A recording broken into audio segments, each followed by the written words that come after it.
Salut à tous et bienvenue dans un nouvel épisode du Carpool Karaoke.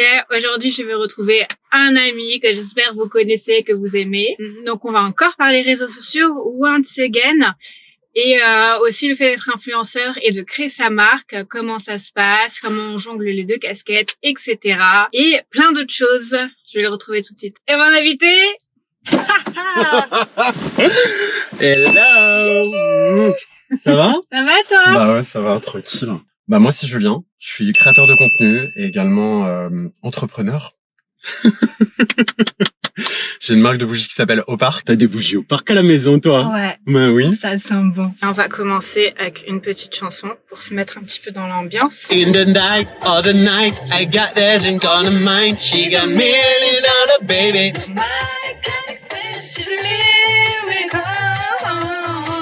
She's a miracle. J'arrive à me concentrer environ 45 secondes sur les choses, en règle générale. Ouh là là, la demoiselle influenceuse Instagrammeuse place des victoires, hein. Influencer in the wild. On fait la même chose. La meuf là, tu vois que c'est pas une pro, parce que le jour du tournage aujourd'hui c'est la Saint-Valentin. Et donc du coup elle shoot une photo pour la Saint-Valentin avec des roses. Un vrai influenceur, il anticipe. Tu vois, sa photo, elle est prête. Ça fait déjà 3 jours que tu as posté des trucs. Ça fait déjà 3 jours que tu commences à teaser sur la Saint-Valentin, ouais. Donc, ça fait combien de temps que tu es sur Instagram? Comment tu as commencé? Je ne compte plus les années. Ça fait un petit moment, je crois que j'ai commencé à 25 ans. J'ai commencé avec une agence qui faisait du gifting au début. Donc, le gifting, c'est recevoir un produit en échange de post. Plus story, de contenu à en l'époque, ça général. n'existait pas, les stories. Moi, quand j'ai commencé Ouais. Instagram, les stories n'existaient pas. Une de mes premières collabs, c'était genre un livre. J'avais reçu un livre d'une librairie très connue à Paris. Ouais. Ouais. Moi, ma première collab, je crois que c'était une montre en bois. Du coup, je le connais. Mais non, hasard de dingue. Mais non! Mais hasard de dingue! Tu connais? Mais si, je connais. Ma première grosse collab, c'était avec une chaîne de sushi. Non. Avec un plateau comme ça. Mangez mon sushi! Pas de sushi!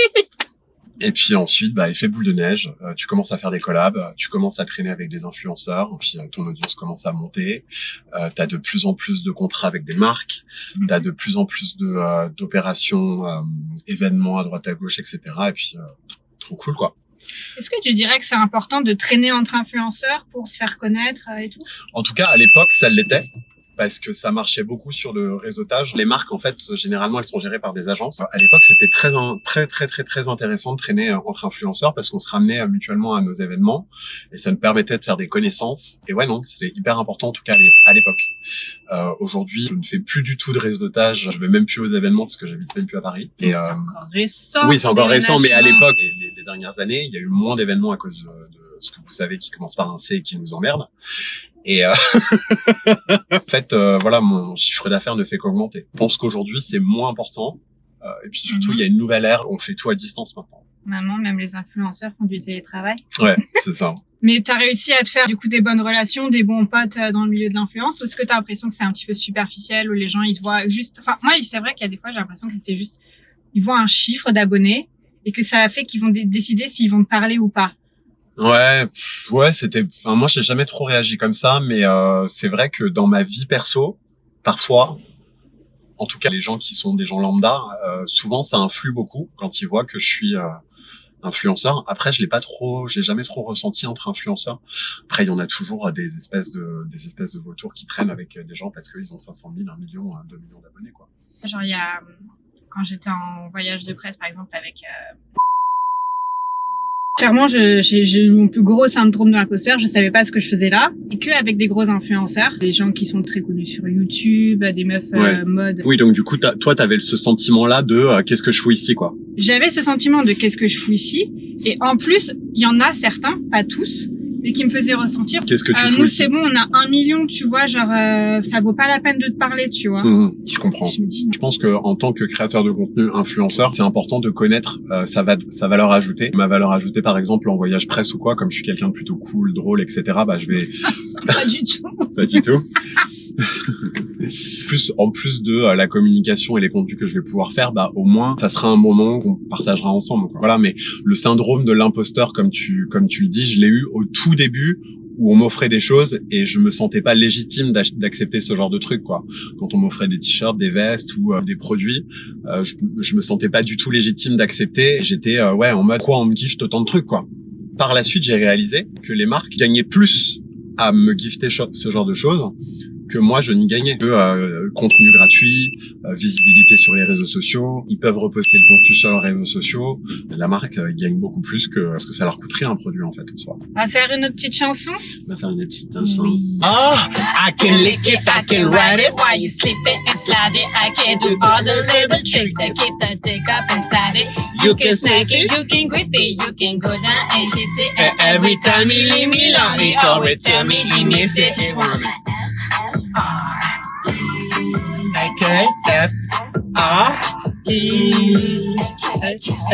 Je le connais, lui. Ben. T'as pas reconnu? Bah si, il m'a fait coucou, lui, contrairement à ton pote. Il est poli, il est poli. Les piétons à Paris. C'est pas tout permis, hein, cela. Hein. C'est fou. Non mais. Donc, tu as créé ta marque. Tout à Comment fait. ça s'est passé? Alors, j'ai pas créé ma marque, j'ai repris l'entreprise. Comment ça s'est passé? C'est pas toi qui as créé. Ben non. C'est un risque énorme de se lancer dans le vide pour créer quelque chose. Et je pense que voilà, j'ai sauté sur l'opportunité. J'ai eu cette opportunité-là qui s'est présentée. Donc j'ai repris la marque en 2018. Ça va faire 5 ans, putain, c'est passe à une vitesse folle. C'est une petite marque de bougies qui est en France artisanalement avec de très bons produits, des parfums envoûtants et de haute qualité, des mèches en bois. Je suis très content. Placement de produit. Donc, je vais savoir, est-ce que c'est un avantage en fait d'être influenceur quand tu veux lancer une marque? Bien sûr. Alors ça l'était à l'époque parce que il y avait encore plus de rareté à l'époque. C'était pas quelque chose de. Quand je dis à l'époque, c'était il y a 5 ans. Tu sais, ouais, quand tu dis à l'époque, on dirait t'es un dinosaure. Non, mais il y a 5 ans, être créateur de contenu et avoir sa marque, il y avait pas beaucoup de gens qui avaient ça. Eh ben oui, c'était un énorme avantage parce que ce soit en ligne ou aussi bien en distribution physique, bah tout le monde voulait revendre la marque. Enfin tout le monde, je vais me calmer, mais je veux dire, il y a énormément de magasins à Paris en tout cas qui m'ont contacté pour pouvoir revendre la marque. Beaucoup de magasins partout en France. Et puis aussi la visibilité en ligne était énorme parce que bah toutes mes copines influenceuses créatrices de contenu, elles étaient trop contentes de faire des posts, etc.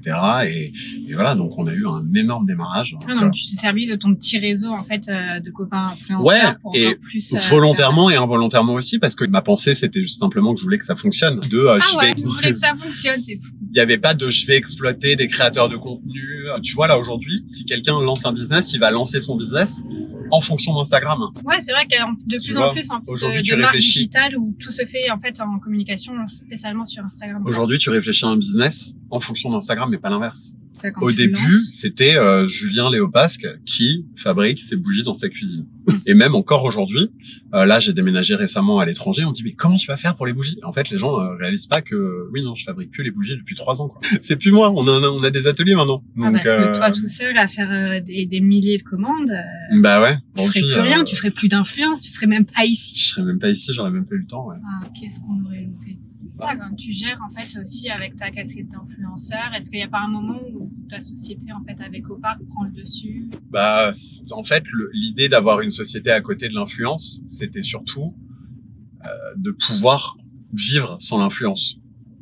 Parce que l'influence, n'oublions pas que c'est quelque chose qui est basé sur un réseau social. À tout moment, ton compte se fait bloquer ou la plateforme disparaît, bah t'as plus de source de revenus, quoi. Bah, à moins de réussir à, je te dis, Lena Situation, à arriver à avoir une communauté importante sur à peu près partout. À ce moment-là, tu deviens même une personnalité publique quand tu arrives à faire ça, tu vois. Ouais. C'est sûr que pas dépendre que juste d'une seule source de revenus comme Exactement. ça. Exactement. Voici notre pause mini-jeu. Aujourd'hui, on va faire un petit quiz avec des questions geek, pop culture. Parce que... J'ai pas révisé. Mais c'est le jeu. Okay. Comment s'appelle le monstre de Super Mario World qui passe son temps à kidnapper la jolie mais poissarde entre parenthèses Princesse Peach? C'est Bowser. Ah, bah ça... Que fait Norman? Que fait Norman? Non, on n'a pas envie de parler de lui, là. Jette cette carte. Brûle là. C'est quoi la question, tu peux voir? Que fait Norman? Il fait des vidéos. Bah oui, mais Norman, il me demande des photos aussi. Il fait plus de vidéos, il fait d'autres trucs bizarres. Non, le pauvre. Le logo de Google n'a pas changé depuis 1999. Quel est l'ordre des couleurs des lettres? Bon, à ton avis, la première lettre, ça commence par bleu, rouge ou jaune. On va faire ça. Bleu. Bleu. Et c'est bien. Ah ouais. Ding, ding, ding. C'est Google is ton frère, hein. Lors des commémorations anniversaires importants, le moteur de recherche s'habille d'un Google Doodle, rendant hommage à un mouvement. Oh, bah oui, mais ça on sait, ça oui, on va. sait. On est au courant. Alors, je vais essayer d'en prendre une où tu vas te planter, du coup. Dans lequel de ces pays le téléchargement est-il légal? Les Pays-Bas, la France, l'Espagne. Bah, normalement, la France. Non, les Pays-Bas. Les Néerlandais peuvent télécharger légalement de la musique et des films sur le web dans le cadre de l'usage personnel.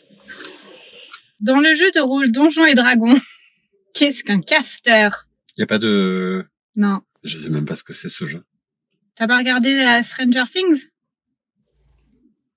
Ah, qu'est-ce que quoi? Dans le jeu Donjons et Dragons, Oui, oui. qu'est-ce qu'un caster? Un caster, c'est un monstre. Eh non. C'est faux. Okay. C'est quelqu'un qui lance des sorts. Ah oui, d'accord. Okay. Qui cast spell, comme on dit en anglais. Ah, ok. My loneliness is killing me, and I must confess, I still believe.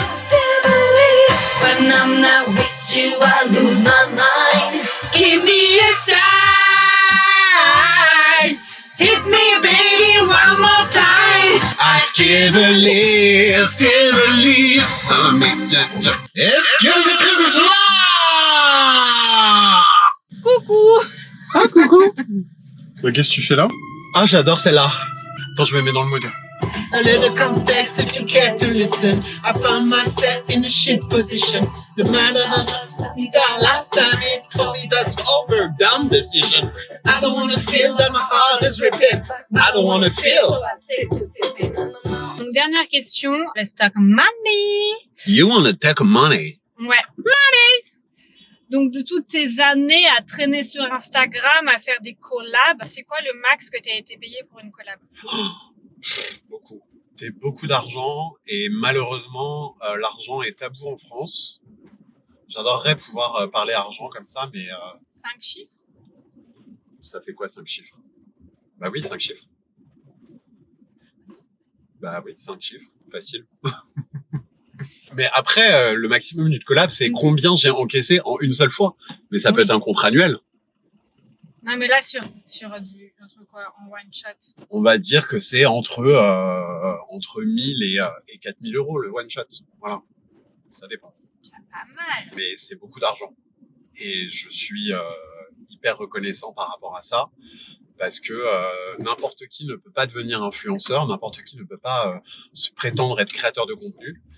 Et Ah, il y en a beaucoup qui pensent que c'est de l'argent facile et que...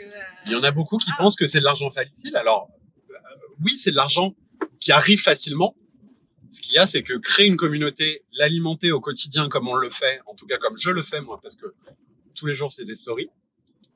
Que je sois en vacances, que je sois au travail ou quoi, c'est tout le temps des stories. Il n'y a pas de break. Il n'y a pas vraiment de break. Et voilà. Et en fait, les gens se rendent pas compte que moi, le matin, je me lève et je me dis, bon, bah, ok, qu'est-ce que je vais poster aujourd'hui? Quelle ligne édito je donne? Quelle connerie je vais faire? Il y a une certaine créativité, en fait, derrière tout ça, quoi. Oui, c'est beaucoup d'argent. Et je suis très reconnaissant par rapport à ça parce que je gagne très bien ma vie grâce à Instagram. Voilà. Et quand tu fais des voyages presse, toi, est-ce que tu es rémunéré en plus du voyage presse? Ça dépend. J'ai déjà été rémunéré, très très bien rémunéré. Ouais, je suis parti avec une marque d'alcool. Ouais, c'est ce que j'avais en tête. Ouais. Je suis parti avec une marque d'alcool où j'ai halluciné combien ils m'ont proposé. Et je me suis même permis de renégocier après. Parce que je me suis dit, bon, écoute, s'ils me proposent ça, c'est qu'ils ont le double. Je me suis même permis de renégocier le contrat.